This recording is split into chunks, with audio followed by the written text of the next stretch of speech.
an electric scooter starts at 1,10,000, 1,50,000. Rizta now in Kolkata. Ather energy ভারতের অন্যতম electric scooter নির্মাতা প্রতিষ্ঠান। তারা শনিবার কলকাতায় মিট রিস্তা ইভেন্টের আয়োজন করেন। এদিন নতুন এই ফ্যামিলি স্কুটার রিস্তা এবং প্রথম স্মার্ট হেলমেট হ্যালো অনুষ্ঠানে প্রদর্শন করেন। অনুষ্ঠানে উপস্থিত ছিলেন সম্প্রদায়ের সদস্যরা এবং বৈদ্যুতিক যানের উৎসাহীরা। রিস্তা 3টি ভেরিয়েন্টের সাথে 2টি মডেল আসে, রিস্তা এস এবং রিস্তা জেড। আথার এনার্জির chief business officer Ravneet Singh Phokela এদিন অনুষ্ঠানে বলেন, আথারের 450 সিরিজের স্কুটার তাদের পারফরমেন্সের জন্য পরিচিত এবং কলকাতায় আমাদের গ্রাহকদের কাছে অত্যন্ত প্রশংসিত হয়েছে। বনি সিংহের report, RGM news. It was very expensive and they were priced at 1.5 lakh, 1,60,000, that's 400 rupees, right? Secondly, even if there's a 5,000, 10,000 rupee delta, what you have to consider is your total cost of ownership. So typically, if you look at what you spend per kilometer on petrol versus this one, petrol is about 2 rupee 20 paisa. This one is about 25 to 30 paisa per kilometer. So for every kilometer that you ride, you save about 1 rupee 70 paisa, right? So let's say there is a 5,000, even 10,000 delta between a petrol and this one. And if you do about 10,000 kilometers a year, that's 70,000 rupees saving in 1 year. So it pays for itself, right? So the reality is that, and this is just in context of TCO, right? However, when you look at the price you pay for any product, you have to consider what you're benchmarking against. Touchscreen dashboard, Google Maps, over-the-air updates. When as and when we get pretty much like your mobile phone, as we introduce new features, you get the same features on your existing product as well, right? So these things don't exist anywhere, right? So it's not only benchmark against the petrol, but you have plus on top of what petrol doesn't have, right? So by that, I mean, I would sort of push back and say, I don't think this is expensive. I think it's a great pricing for this scooter. Well, you very peacefully should be able to get reverse, right? Yeah. And after reverse mode, I want to talk about another magical feature that Rizta gets, right, which is auto hold. And auto hold is one of those magical experiences that can only happen in electric, can only happen in a company like Ather, right? Because of the level of integration that we do on software and hardware and firmware all together, right? So the vehicle.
कह रहा था dinner आज वो बनाएगा। Backup biryani pack कर लें? Most definitely. अच्छा। You'll be able to get it at a special price of 999. That was Halo.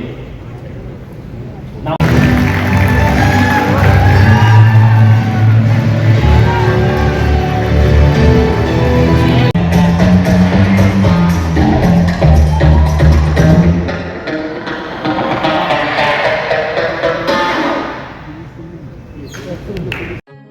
এখন আপনার বাড়ি, অফিস এবং দোকানকে সুরক্ষিত রাখুন টোটাল সিকিউরিটি সলিউশনের সাথে। আমরা বিভিন্ন নামি দামি ব্র্যান্ডের সিসিটিভি ও সিসিটিভি সংক্রান্ত যাবতীয় অ্যাক্সেসরিজ বিক্রয় করার পাশাপাশি সার্ভিসও প্রোভাইড করে থাকি। টোটাল সিকিউরিটি সলিউশন একটি নির্ভরযোগ্য প্রতিষ্ঠান যা 24/7 সার্ভিস প্রোভাইড করে থাকে। তাছাড়া এই প্রতিষ্ঠান দীর্ঘদিন ধরে যত্ন সহকারে দোকান, বাড়ি, কারখানা, school, nursing home, hotel, restaurant, শোরুমগুলিতে পরিষেবা দিয়ে চলেছে। আমাদের এখানে প্রশিক্ষণপ্রাপ্ত টেকনিশিয়ান দ্বারা কাজ করানো হয়। আমাদের ঠিকানা গার্ডেন রিচ, মেটিয়া ব্রুজ, কলকাতা 700024। বিশদে জানতে যোগাযোগ করুন 7003047447। লাইক শেয়ার ফলো করুন আমাদের ফেসবুক পেজ আরজিএম নিউজ ও ফলো করুন ইনস্টাগ্রাম ফলো করুন আমাদের আরজিএম নিউজ। সঙ্গে থাকতে দেখতে থাকুন আরজিএম নিউজ, আপনার এলাকার খবর সবার আগে।